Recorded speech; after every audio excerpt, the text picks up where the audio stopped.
edition of Farm School right here on Lagos Traffic Radio 96.1 FM. It is another time where we get to learn, relearn, and unlearn, and of course make profit. Okay, yes, in the field of farming. And with me in the studio, live and direct, is African farmer Mogaji, and he will be, of course, unveiling a very important topic to us this morning. So you want to sit back and, of course, get educated and, of course, get enlightened by all the discoveries he will be bringing to you live and direct. So again, I say welcome to Farm School right here on Lagos Traffic Radio 96.1 FM. My name is Riri Lulua Shion Abiodo.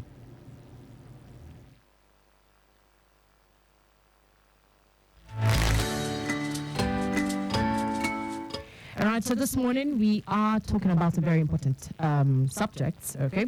And the topic is farming by revelation. So first and foremost, I want to say good morning to African farmer. Good morning, Rere. How are you? Yeah, I'm very good. I really missed you last week. Oh, I missed you too. I missed you more. I missed you Really too. missed you too. She missed you more. She was asking of you all the time. Yeah. It was a very unfortunate scenario I found myself. You know, but we're glad that you're here. but I was Life here, is spirit, soul, and body. My voice was not just head. So I want to apologize to the listeners for not being available last week. So this week we're talking about farming by revelation. And the topic comes to mind because I converted last week into like a retreat. It was not a really good week I really wanted, but when something bad happens, for me, every adversity has its opportunity. So it gave me the opportunity to reflect and recalibrate. And so Farming by Revelation came to mind. And Farming by Revelation is actually a book I wrote in 2015 and did a revision in 2020, during COVID. And the information there is very real. What I did in the book was to capture my experience, beyond science, as it relates to agriculture in Nigeria, West Africa, and some areas even in the United States.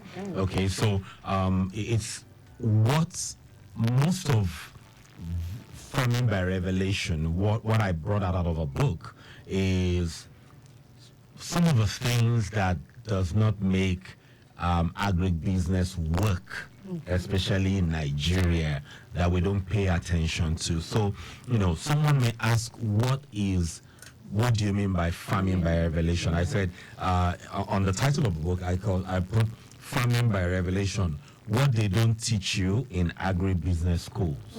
You won't hear anybody talk about this. And so what is a revelation? I did some writing from Oxford. It says, a surprising and previously unknown fact that has been disclosed to others. Another says, the divine or supernatural disclosure of humans of something related to human experience. So I did a bit research also into the Islamic conversation, belief, and this one said, in Islamic belief, revelations are God's words delivered by his chosen individuals, known as messengers, prophets to mankind, which means some knowledge that is not commonly available, but like an interjection. And so what's the practicality of this farming by revelation? Let me first say this. Every time I get into trouble on a farm or agri project is because I did not apply the spiritual principle. Spiritual principle? Yes. There's a difference between religion and being spiritual. Okay, so I'm not a religious person, I'm a spiritual person. And how do I do it? Because we're having Lent going on at the same time the Muslim fast also is going on. So what that means is that it's a spiritual climate that we have across our country, Nigeria. And so how do you start by farming by revelation? The first thing is to ask God. And I'm not a preacher. Okay, when I say ask God, is very crucial, because if we don't, NIMET will, at the period in the year, NIMET will come out with some information. Before you get that information, how do you plan? Okay, how do you know that dollar would be 1,500? You know, when it was like 800 and something? Okay, so how do you know when food is going to be cheap in Nigeria again? Some of those things we can tap into the spiritual or the supernatural to get that. And practical example, I think it was 2000. I started this conversation around farming by revelation in, I think that was like 2010. 2010. Yeah, and I would say, I'll interpret this in English. I just had something in my heart. You know, I read and I saw that, oh, God said that it was going to rain, you know, during the time of Noah. So I said, okay, if God knew it was going to rain, so why don't we ask? You know, when you read about Joseph, he interpreted a dream, which was a revelation that there was going to be abundance and scarcity. So it just dawned on me that if someone would know when there was going to be scarcity, when there was going to be famine, why don't we ask that person? And in Nigeria, you are predominantly either a Christian or a Muslim or given to traditional beliefs, but we all believe in the supernatural. So I began that journey to say, Oluwa kilomata, as in, Lord, what will sell next year? And I remember a particular year that I had equalomata, meaning granuts will sell. You know, if you ask, you will receive. Okay? On a normal day, if I'm asking you a question or ask you for something, you will respond to me. And I didn't know how to grow granuts, and I didn't know who would grow granite, but I decided I would grow granite. And I found out that some farmers I was supporting were experts at granite, but because they just moved to the location, many people didn't know. So when I shared it with them, they worked with me.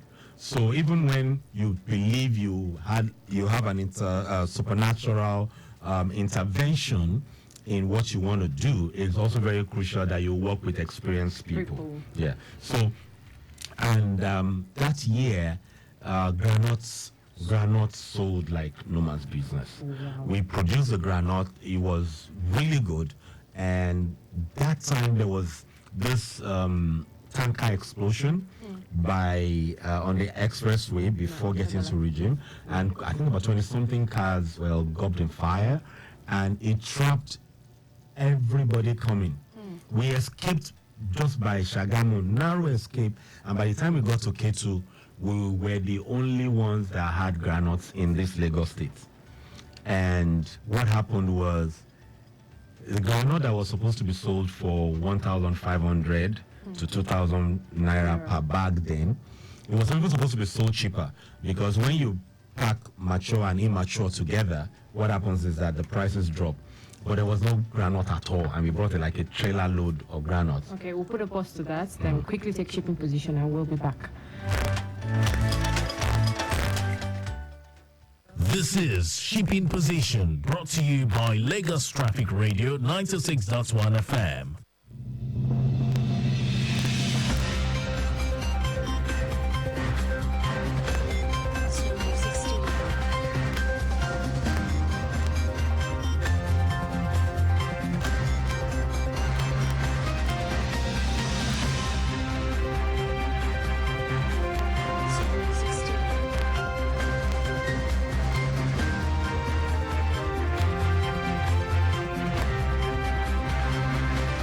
Then on shipping position for this time we have okay, we'll lost shipping position for a bit. On shipping position, 23 ships laden with petroleum products, container, general cargo, food items and others are expected at the Lagos Port Complex today. The Nigerian Ports Authority, NPA, made this known in its publication, Shipping Position. The publication said that 20 of the ships contain bulk sugar, fish, AGO, bulk wheat, bulk base oil, PMS, bulk clinker, container and general cargo. NPA reports that 3 motor vessels are waiting to berth with bulk sugar and container, while 1 motor tanker is waiting to berth with PMS. And that was Shipping Position on Lagos Traffic Radio 96.1 FM.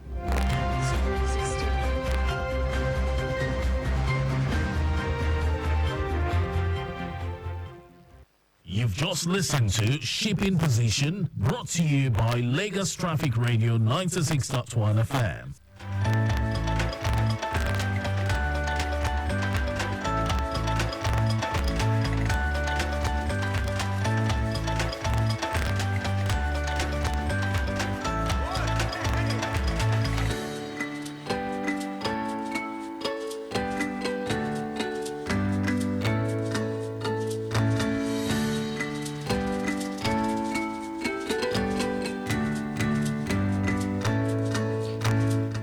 It's still Lagos Traffic Radio 96.1 FM, and of course you are still on to the topic. We're still talking about the topic farming by revelation. And Africa from Mogaji, you were just explaining to us how, of course, groundnuts came into place, and you stopped at you heading to K2. Yes. So the groundnuts, ideally, because we were inexperienced, we were in a rush. We harvested mature and immature together. Oh, wow. So what the merchants will do is when they see you mix it together, they will abandon you. Yeah. Go and buy knowing fully well that the prices will be dropping. So we were, instead of selling for 1,500 to 2,000, because there was no granite in Lagos, we sold at 8,000 naira per bag, a trailer load. Wow. You got to keep K2 and there was nothing there. And it was huge. And all through that year, I lost money on other things. But the two granules, both fresh and dry, was a game changer. So it covered up for the monies I lost. And granules sold both with the local market and the urban market. I was producing in a saying then, bringing to Lagos. And I have a lot of stories about asking. So around here, I recall. There was a year I was in service year then. Okay. That was early 2000s, and I invested in rearing bees. I set it up in Jigawa then, and things were not just gelling. The governor wanted to see me, asked me to come and set up for them. 5 minutes Raki then. All right, let's quickly get this call. Hello. Hello. Hello, good morning. Hello, good morning, Coyote. Hello, Vinny. Good morning, I'm with you. This is Ray Ray. Good morning, I'm with you, Coyote. Please go on. Hello, good morning. Good morning. Good morning. Good morning. Good morning, Coyote. I can hear you. Okay, we are having more like a network issue. All right, but I'm certain that Coyote from, of course, the newsroom would give us a call and inform us on the latest happenings. All right, so Africa from Mogaji, over to you. Okay, yes. So there was just a lot of roadblocks. The governor wanted to see me. NYSC wrote to me. I was doing trainings for NYSC, but something didn't gel. So one day I sat in my room in Brenua in Jigawa, and I just prayed. I said, just help me. And, the next morning, I got somebody knocked my door, somebody who studied in the UK, came to Nigeria for service, and what did he do? He handed me a Quran. And I said, yeah, I'm a Christian. He said, yeah, I know, but I just feel like giving you. And I began to read the Quran, and I saw there a full chapter dedicated to bees, bees and honey production, a full chapter dedicated to cattle and milk production. And I was shocked that a spiritual book will have beekeeping, how the bees do everything they do. And I read it. And because I was already rearing bees to produce honey, I took it in my hand and I went out to sell. And so what I would do is I would ask people. Okay, African farmer, let's quickly get this one from Coyote again. Okay. Hello. Hello, Coyote. Hello? Hello? Good morning. I'm with you, Coyote. I can hear you loud and clear. Hello, good morning. My name is Coyote Mafalashere. All right, welcome. I'm calling live from Ibute Waterjet. Okay. Yeah, just to give you live report of what is happening at the JTs right now. Okay. At Ibute Waterjet, passenger boats leaving here are heading to Port Novo. Port Novo. Yeah, which is the destination from here, and that's usually the destination for passengers leaving this point. Okay. Hello? Hello? Okay. Mr. Kayode Mafolashire, please kindly, if you can, give us a call again so that we can get the conclusive part of the report. Mr. Kayode is currently at the water jetty, yes, and that's at Ebutero, and currently, of course, I'm certain that he will call back to give us the conclusive part. All right, let's quickly, okay. Hello? Hello. All right, I'm with you now. I can hear you. All right. Okay. From here to Port Novo is the destination. I think that. Hello? The line is breaking. Clear now? It's not too clear. Not too clear. All right. Okay. If you see passenger boats Okay.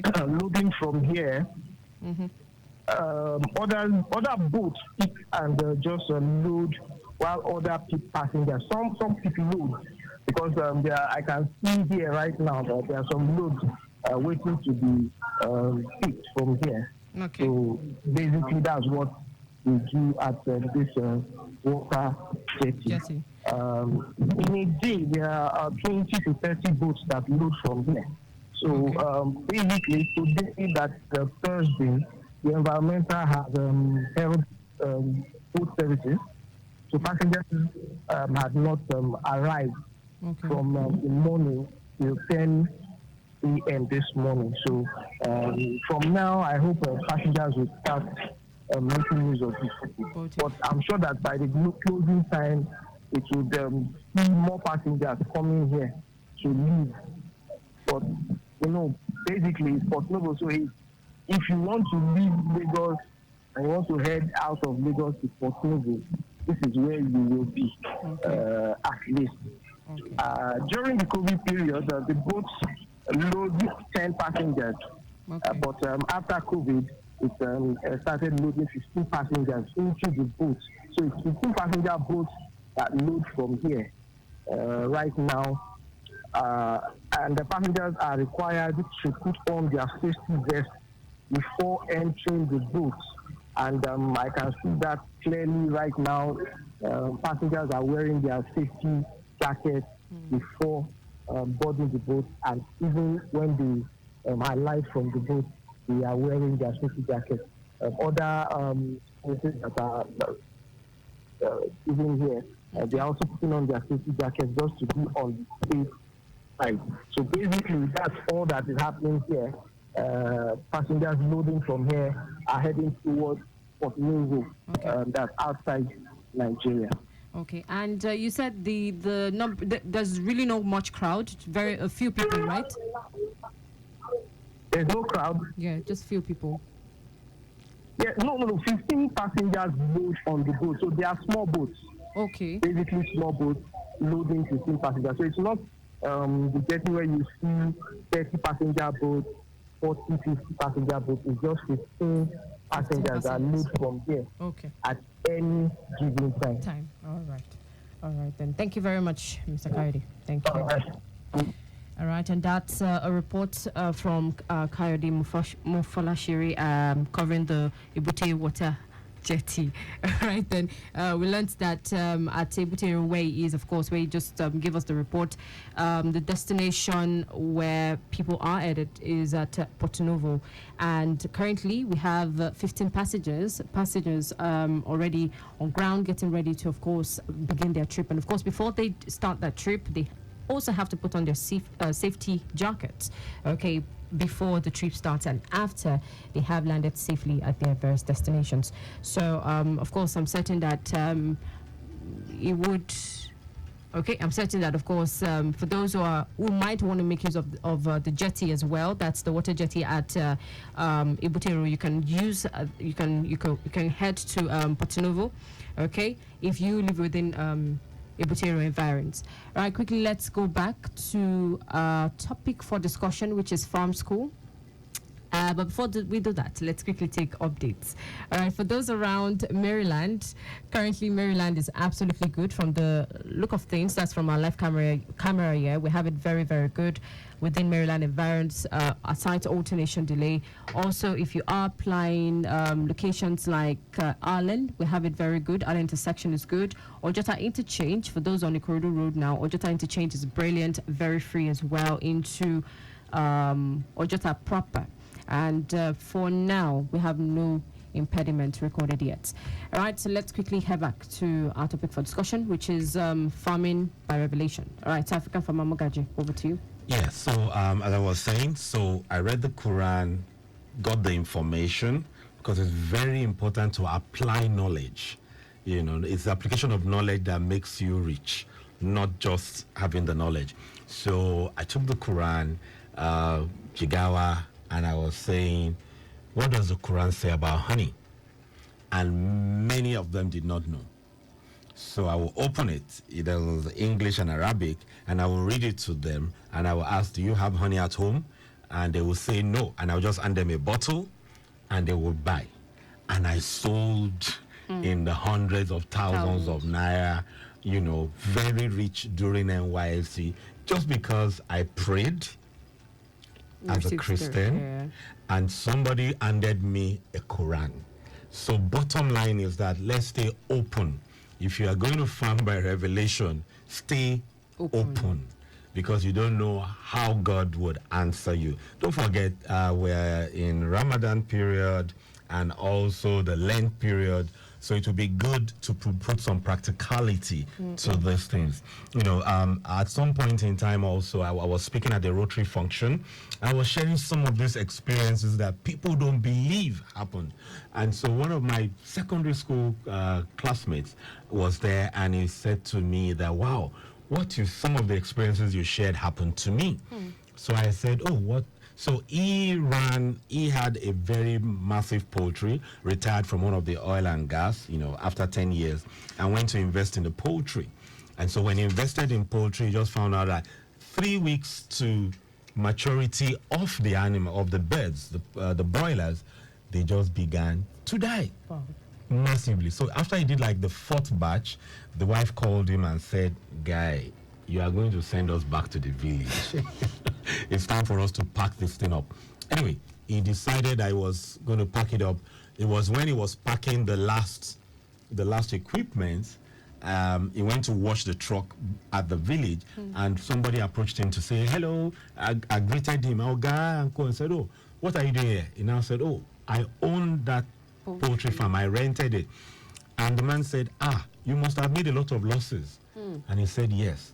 And he said, how did you know? He said, when we constructed that place for the man owed us 100,000 because he was very influential. You know, he cheated us, harassed us with law enforcement, and we decided to go traditional and bury something on the farm.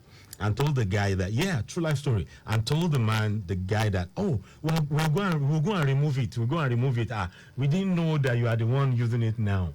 But the guy had lost all his retirement package just because he did not understand that. I'll share 2 more stories because we need to understand why agribusinesses, especially production, is not working. I'll put this on record. Ask the Zimbabwe farmers that came some years ago, for people who know that, you know, government got land for them, you know, displaced the locals. Each of the farmers got over 200 million. And 2.5 years later, they were bankrupt. The land was not producing for them. The corn, they would get 7-8 tons before. They were getting 1.5. The dairies were not producing milk. Please confirm what I'm talking about. At the end of the day, 2.5 years, they were all bankrupt. Beyond some other things that happened at the back, but I mean, the land stopped producing for them. And before them, about 15 years before, there was another green something project that they displaced the community also. That one also became history before these guys. So every time we mess around with locals, there will be issues. This one happened to me. I was producing 150 acres of corn in a saying. I'll mention locations so that it's real. Nico, under one of the Ogunshun River Basin projects. And so my corn was not growing again, was not going tall again. And I took investments. And so I did everything. And before then, I'd been doing it for about 10, 15 years. So I did everything. I called in some professors with specialty in maize. They came, they checked our records and said, no, by everything you've done, this corn ought not to be at this stage. So I prayed again. So it's crucial we pray along the line all through rather than stopping. Like I said, every time I have lost huge monies, you know, it has been a function of stopping and applying full science. But science and inspiration go together. Don't just pick science alone in this environment that we're in. So anyway, the corn was not growing, and when I prayed, I had a dream. And in the dream, I saw a big chunk of wood, you know, maybe a wood cut like 20 years, and the wind blew off. And when the wind blew, there was a white A4 paper beside it. And it blew. The paper did not move, but the huge log of wood moved. And something rolled out under it. And I shouted from my sleep to physical that, yeah, what in common call me, meaning they buried something on my farm. And I woke up. So one of my staff who attended, new staff who attended some of, said, I feel I'm in common the next day. As in, I was shown in a dream that they buried something on the farm. So I said, even me, they showed me too. So I got to the farm. I didn't know what to do. I didn't know where they buried anything. But I saw 5 staffs of government working, you know, later in the afternoon. It was really sunny, and I ordered 7 bottles of mineral and bread, and I gave to them. And they said something that changed my life. One of them said, Shebo Galilei, meaning, is this not a boss? That our former boss, we will work and work, he will not give us anything. In fact, when we buried a few animals, live animals, under that tree in front, because he didn't have money for irrigation and supernaturally wanted to draw rain, that was where we buried it. The man made a lot of money. He drew the rain, made a lot of money, but did not remember us, blah, blah, blah, blah, blah, blah. And guess what? I went to get that land, not knowing what had been done and needed to be atoned every year. And yes, if there was irrigation, I could afford diesel because we use 2,000 liters per day of diesel. So I could afford diesel. I brought science in. And that was when I knew why my corn was not growing. True life story. There's another lady in Ijebu Ode, because we need to understand beyond science, beyond that. Money is the least resource you need to excel or make money in agri. These things are real. And, you know, if we still have time, I would just, you know, for somebody to call, share your experience or something. So there's this lady who the brother called me, faithful Muslim sister. You know, hijab wearing sister, faithful. So I went to assess the farm, and they did everything any Onyobo man would do. Best practices. But they were complaining that 2 weeks to maturity, the chickens would just die. So I went round, professionally, there was nothing wrong. So I prayed again that, I came highly recommended. What should I do? I just saw a big tree, and I just asked a very innocent question and said, what if this tree fell? This your cages and the pen is going to be worth well over 50 million, one arm of it. And then she had put in over 150 million. I'm talking about maybe 16, 17 years ago. And so she now said, the people that sold us the land said we should not cut the tree. So I said, why? They said their great-grandfathers said that their forefathers, when they came to that place, only Benotedo, I don't know how to say that in English, meaning where they came, their ancestors settled, that they used to do some Rituals? It's not ritual. Some, I don't know what to call it now, you know, English sometimes. Yoruba, okay. One man shall wait to two.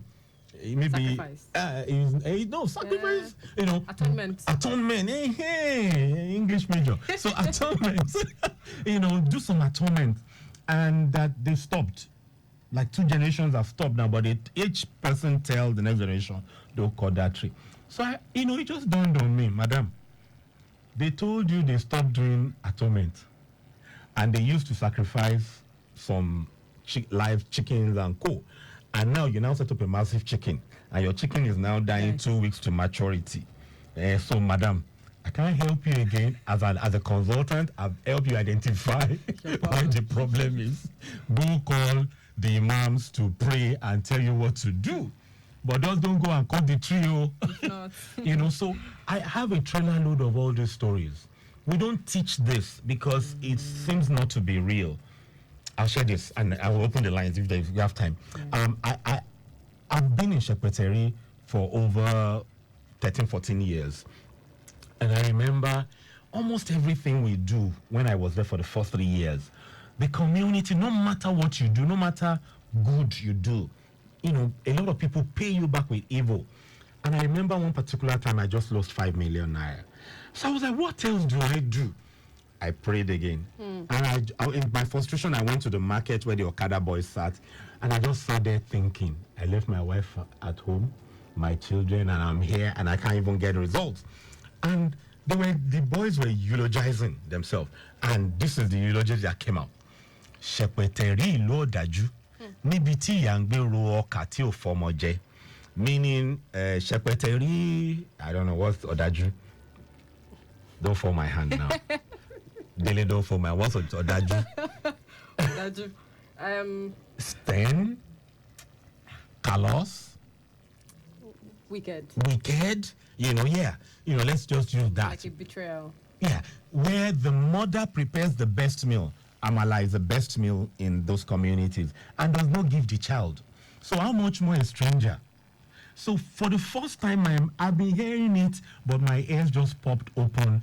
And I was like, no wonder. But today, that was maybe 12 years back. Today, the youths there too have come to their realization. So they don't say Shepeteri Ilu Odaju Nibiti Yangbe Ruokati Ofomoje. Now they say Shepeteri Ilu Anu.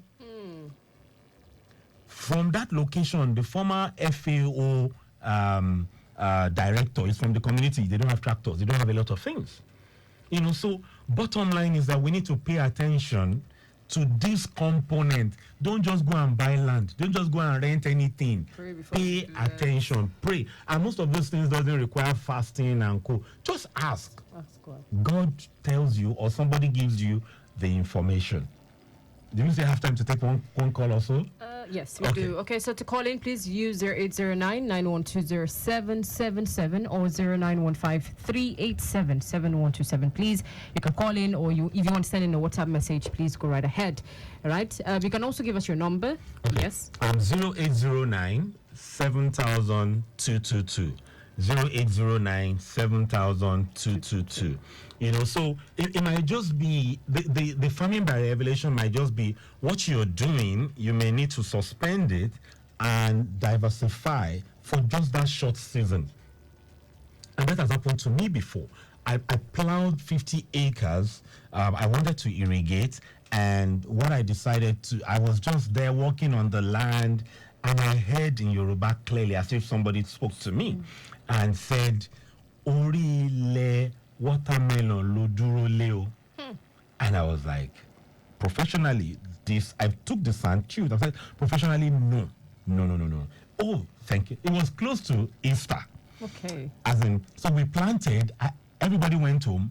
I planted because I was on a slope. It's documented in that book, so it's not a new story. So I planted because it's shameful with my knowledge to be growing watermelon on a sandy soil that is on a hilly path, and we had prepared about 40 acres or more by the banks of the river, which is very rich, dark soils. So what happened? When it was Thursday to Easter, my watermelons were not so big. I had to abandon the land I plowed. But every other person's watermelon was massive, the ones that planted by the river. And so they were mocking me. So on the Thursday, just in case you want to sell before this Easter, things don't sell towards long break markets. So wait till after Easter, okay? Except you planted earlier, you are planting by the swampy water. So listen to this story. So when we went home and said, okay, the Tuesday after Easter we'll come back and we'll harvest and begin to sell because schools would have opened. It started raining before we left on that Thursday. And by the time we came back, big watermelons were floating because the land retained a lot of water. About 90% of the farm was bad. But guess what? My farm that was planted on sandy soil, on a slopy, hilly path, drained water. So the sandy soil drained water, and the hilly part did not allow the water to stay. I was the one that sold watermelons like no man's business. See, these things work. I'm not displacing science. I'm not displacing experience. But in this country, Nigeria, where we are, find out if you are having some back-to-back challenges. Find out the history of the land you're using. Find out the history of the facility you've rented. I'm not scaring you, but I'm telling you what others will not tell you. You know, so please understand that you farm by revelation. And I want to speak to it this week. And from next week, we'll move to something different, you know, because we'll be doing some trainings and co for youths going forward. So if you want to reach out, you can reach out to us on 0809 7000 222. 0809 7000 222. And I just want to say this also. If anybody is saying that you should bring money on behalf of African farmer, it is not me. I'm not asking people to bring money. I'm just trunking out information so we can feed the country. Thank you. All right, and this is how far we can go. Indeed, it has been, I've learned a lot, and of course this topic alone is very, very, very deep. I'm certain that you were also I want to say blessed, but apart from being blessed, you learned a whole lot. So impacted. Again, yes, you were impacted, exactly. So please, do not just farm alone, but also seek spiritual guidance from God, which is very important. On this note, we bring this segment to a close, but of course we'll make a return again next week, Thursday at 10:15 a.m. to 11 a.m. Till then, please have a fantastic day and God bless you. My name is Riri Lolua Shonwabiodo. Good morning.